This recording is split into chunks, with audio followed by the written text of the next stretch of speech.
Olá, meus alunos, tudo bem? Hoje a nossa aula é sobre a formação da Europa medieval, onde a gente vai abordar a queda do Império Romano, as migrações de povos germânicos e o feudalismo. Para a gente começar, eu trago um mapa mundi dividido em continentes.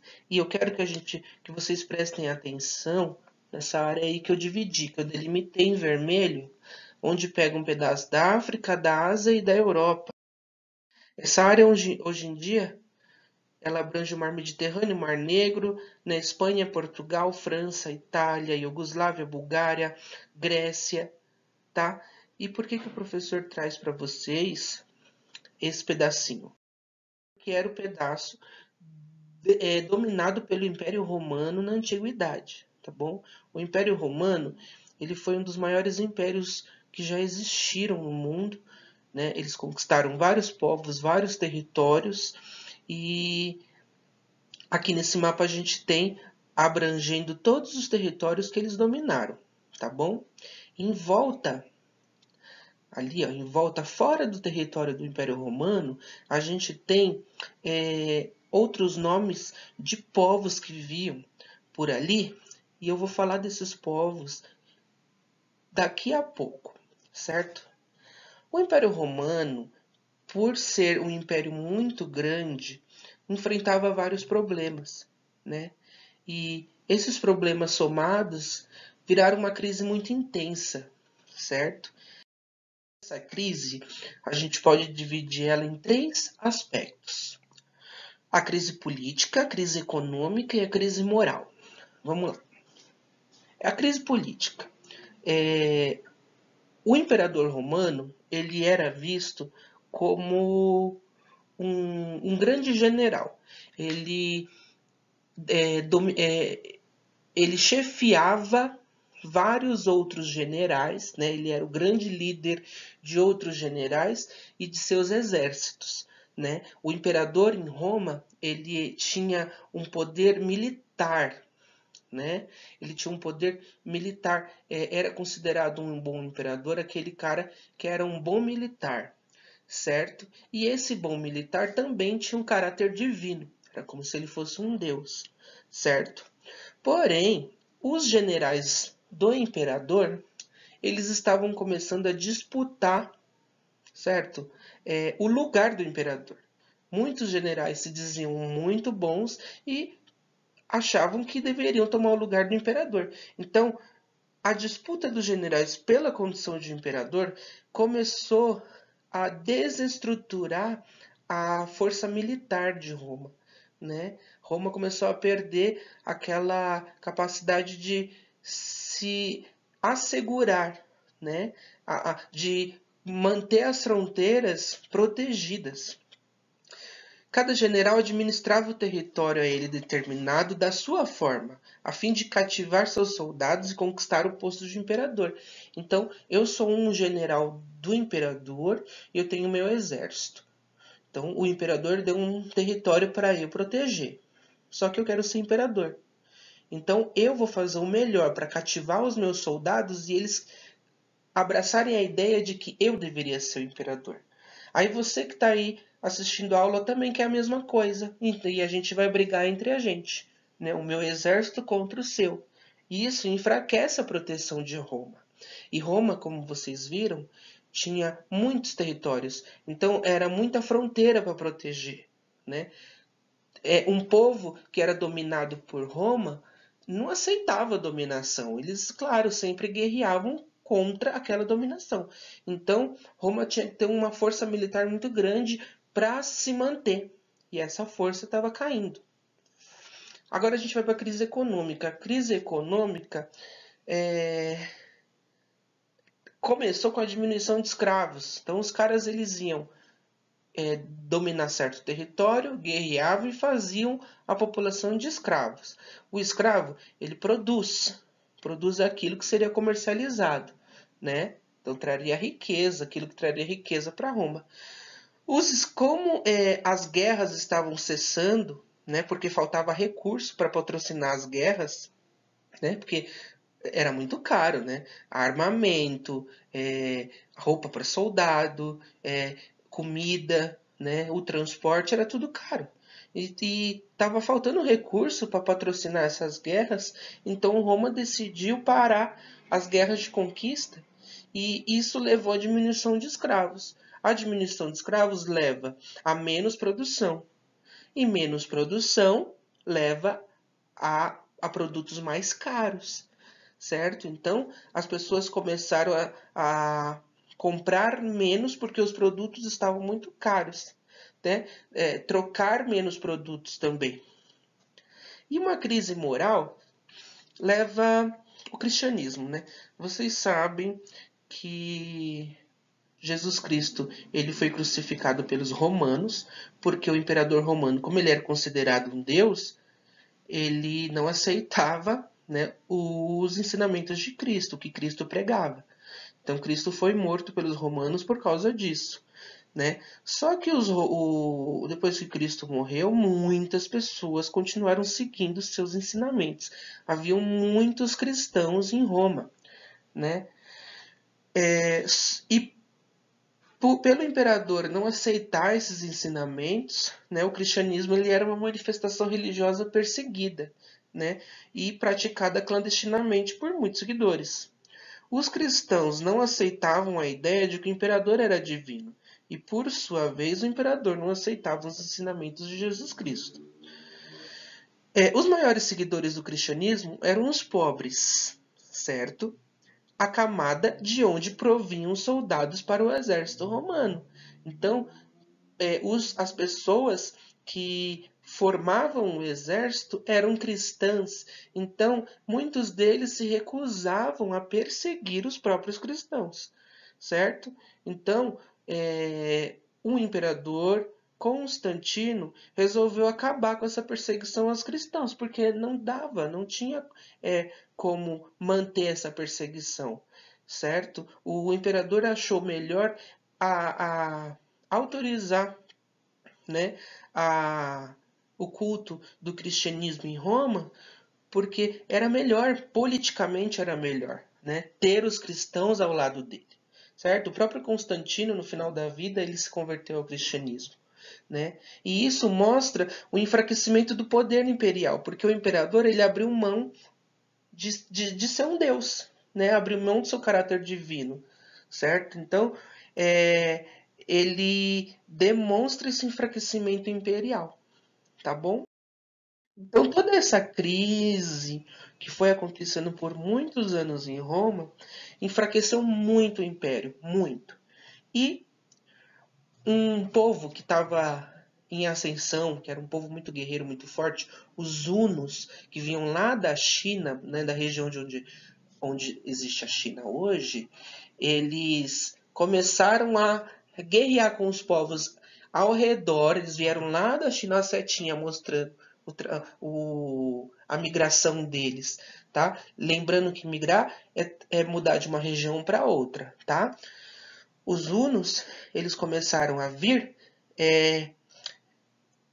devastando os outros povos, e esses outros povos, por sua vez, fugiam para dentro das fronteiras de Roma. Então a gente vê aí os ângulos, os saxões, os francos, os burgúndios, suevos, todos esses povos migraram para Roma, não só para, claro, eles tentaram tomar o território, né? Muitas guerras aconteceram nesse período em que eles estavam entrando dentro do território de Roma, né? Mas a finalidade também era fugir, né? Da guerra com os hunos também, né? E esses povinhos aí, esses povos que eu falei, eles são os chamados povos germânicos, tá? Ou os germanos. Por que germano ou germânico? Porque eles tinham um tronco linguístico em comum. Eles tinham uma origem da língua, do idioma deles em comum, certo? Né? E então a gente chama de povos germânicos ou povos germanos, tá? Os romanos chamavam eles de bárbaros. E bárbaro significa aquele que não era romano, aquele que não falava a língua de Roma, que era o latim, né? Então, para os romanos, bárbaro é aquele que era inferior ao romano, certo? Bem, com toda essa confusão acontecendo nas cidades romanas, as pessoas começaram a fugir para o campo, né? Então, onde antes havia um único império, surgiram diversos pequenos reinos, localizados nas áreas rurais, certo? Então, pequenos reinos começaram a ser formados no campo, certo? Enquanto na cidade lá estava acontecendo um monte de luta. E as pessoas que moravam nas cidades, que eram muitas pessoas, não queriam saber dessas guerras, né? Porque guerra traz fome, traz morte, traz doença, certo? Então as pessoas começaram a fugir, né? A população começou a fugir para o campo, onde estavam localizados esses reinos. E a gente chama isso de ruralização da sociedade. Ruralizar é ir para o campo, né? Eu vou transformar a minha vida numa vida rural. Bem, daí na Europa a gente tem então o início do feudalismo, tá? Essa característica das pessoas indo para o campo, essa mistura entre germanos e romanos e as pessoas indo para o campo, nos traz o feudalismo, certo? Então ali, nesses reinos, a terra estava dividida em pequenos lotes onde camponeses livres e escravos criavam animais e cuidavam de uma agricultura de subsistência. Né? O que é uma agricultura de subsistência? É o plantio de alimentos voltado essencialmente para o sustento da população. Tá? Então a finalidade deles não era ganhar dinheiro, né? Não era acumular riqueza, era se sustentar. Isso é uma agricultura de subsistência, certo? As comunidades, então, que se formaram, elas eram autossuficientes, ou seja, produziam tudo aquilo que precisavam para sobreviver. Elas faziam as próprias roupas, as próprias armas, os próprios móveis, certo? E a base econômica era principalmente, o professor colocou em vermelhinho aí, ó, a agricultura, tá? Mas também a pecuária e o extrativismo. A agricultura é o plantio dos alimentos, a pecuária é a criação de animais para a gente retirar o recurso que a gente precisa dos animaizinhos, e o extrativismo é extrair recursos diretamente da natureza para produzir aquilo que eu preciso, né? Madeira para eu poder fazer os móveis, o ferro para poder fazer as armas e assim vai. E aí se deu então o início do feudalismo e quais são as características do feudalismo. Então, gente, o feudalismo ele é um sistema social, político e econômico que se originou com essas mudanças. Tá? Então a gente tem uma mudança na economia, uma mudança na sociedade e na política. Então, tudo isso forma um sistema, né, que interfere na vida das pessoas e esse sistema se chamou feudalismo na Europa. Tá? Como que era a economia? Né? A economia ela era de subsistência, ou seja, se produzia aquilo que era necessário para sobreviver. Tá? Então, a base do sustento era principalmente a agricultura e, portanto, a terra era fundamental.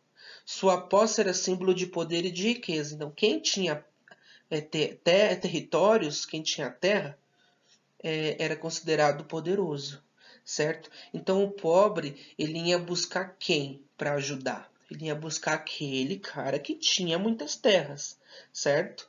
E aí a sociedade se transformou. Né? O professor colocou aí a pirâmide social, né, para a gente poder situar as camadas populares, né?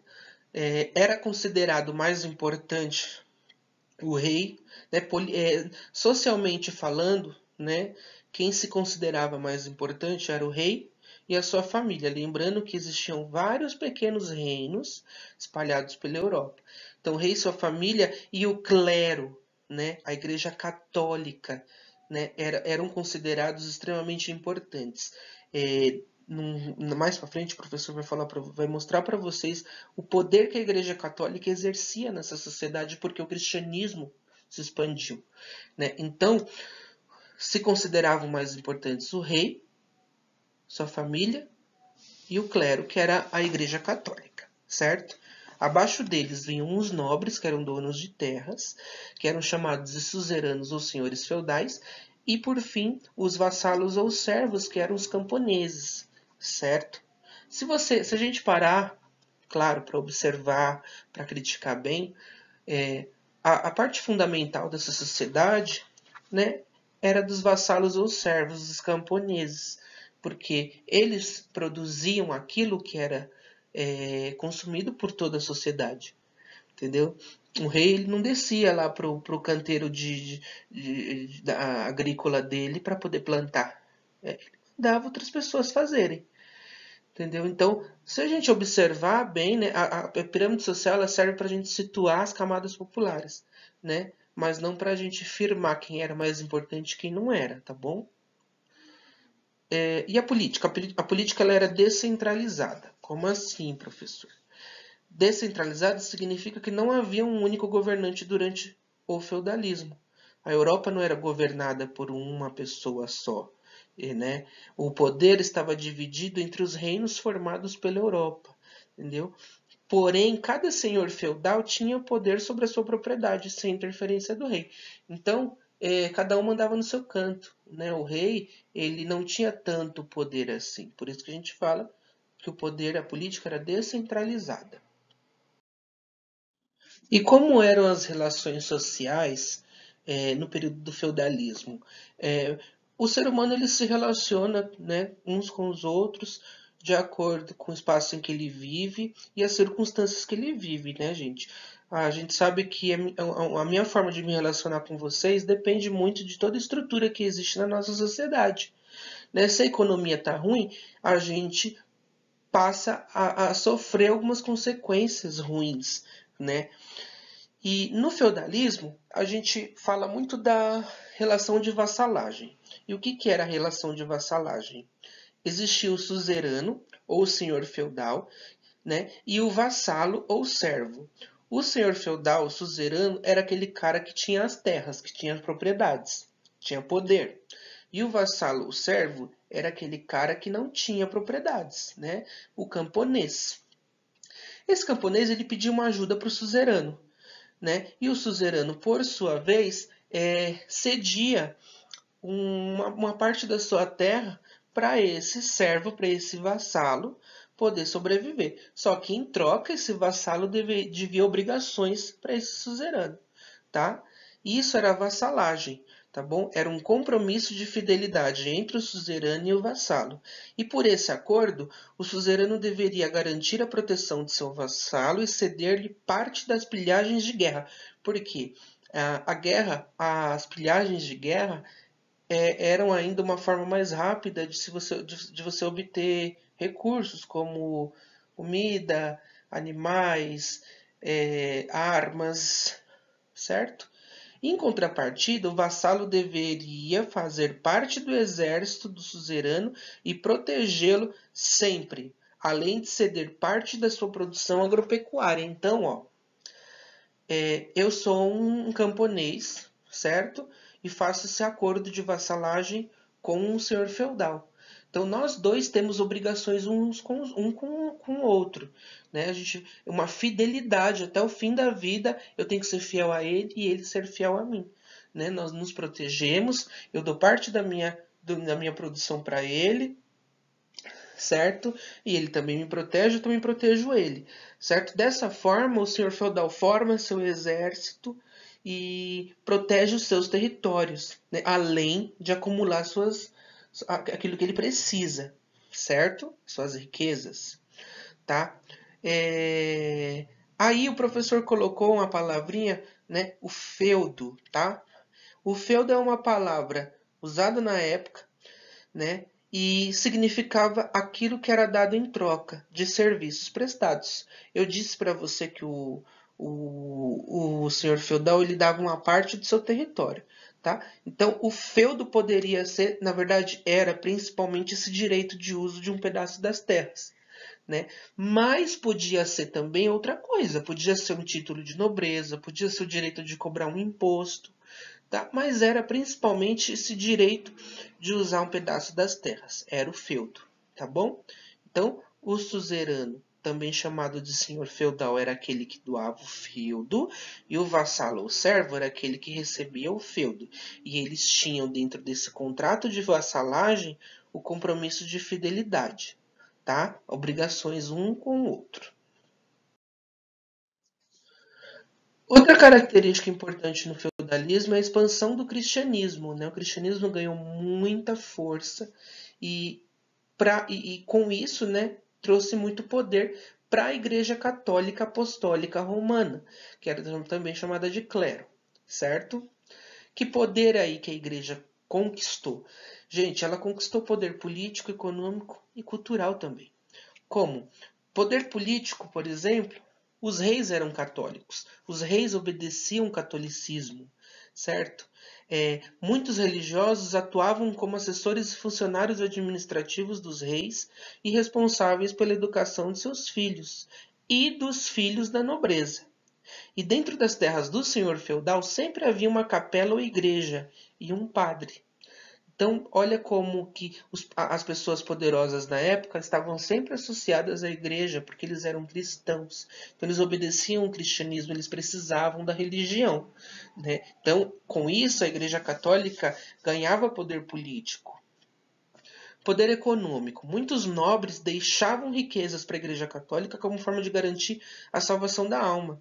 Assim, a Igreja Católica Apostólica Romana tornou-se a maior proprietária de terras e riquezas da Europa medieval, e muitos membros do clero tornaram-se importantes senhores feudais, certo?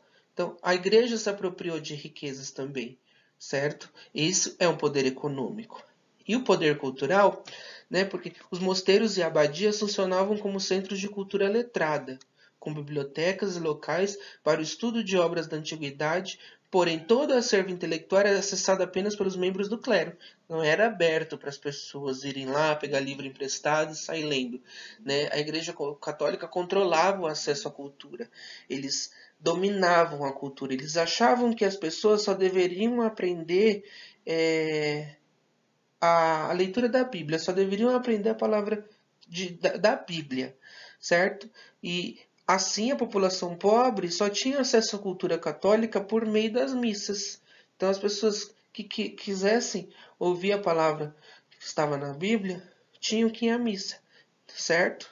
Para poder ter alguma cultura, vamos dizer assim.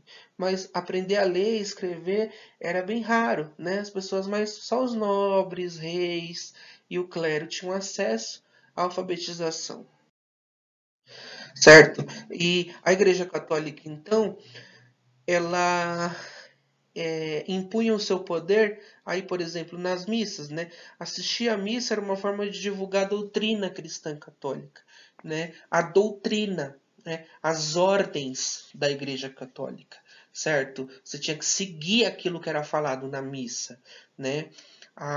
Aquilo que era falado através da Bíblia. A gente tinha que obedecer à Bíblia, que era o livro oficial do cristianismo, certo? Casar na igreja, batizar na igreja, né? Casar era o único, na igreja era o único matrimônio abençoado por Deus, certo? Batizar o seu filho significava fazer ele crescer dentro da doutrina, né? Ele já desde pequenininho já era doutrinado para seguir os ensinamentos católicos. Dar o dízimo, né? 10% daquilo que você produzia tinha que ser dado para a igreja, de toda a sua riqueza, né? Não só comida, mas toda a riqueza que você produzisse, que você tivesse, 10% deveria ser da Igreja Católica, né? E era uma forma de você alcançar o reino de Deus, né? Tudo isso era pregado muito, de forma muito forte, né? Dentro da Europa medieval. E se você não obedecesse às ordens da igreja, você era excomungado, né? O que era excomunhão? Expulsar alguém da Igreja Católica, proibindo a pessoa de participar de cultos e da vida da comunidade. Em alguns casos, a pessoa e sua família eram expulsos até mesmo da comunidade, né? Às vezes a pessoa era jogada por meio da floresta, né? Longe da gente, certo? Sem recurso nenhum. Isso acontecia muito. Uma outra coisa que o professor não colocou aí, mas surgiu na era medieval, era a heresia, né? A heresia era se você não seguisse o ensinamento, se você pecasse contra aquilo que era ensinado, né, você cometia uma heresia, né? E você poderia ser julgado, poderia ser queimado na fogueira, né? Como punição. Bem, pessoal, eu espero que eu tenha sido claro. Eu sei que são muitas informações, né? Mas trabalhar com história é isso, muita coisa aconteceu, né? Então muita coisa se tem para estudar, tá? Assistam quantas vezes vocês quiserem esse vídeo, né? Se você tiver dúvida, comente, né? Coloca no comentário que eu esclareço para você. Compartilha esse vídeo com seus colegas, né? Para que mais pessoas possam ter acesso à aula. E faça uma atividade que está na descrição do vídeo, faça no seu caderno, tá bom? Coloca o título da aula, faz a atividade que o professor vai olhar depois no seu caderno quando a gente voltar às aulas presenciais, tá bom? Muito obrigado e cuidem-se.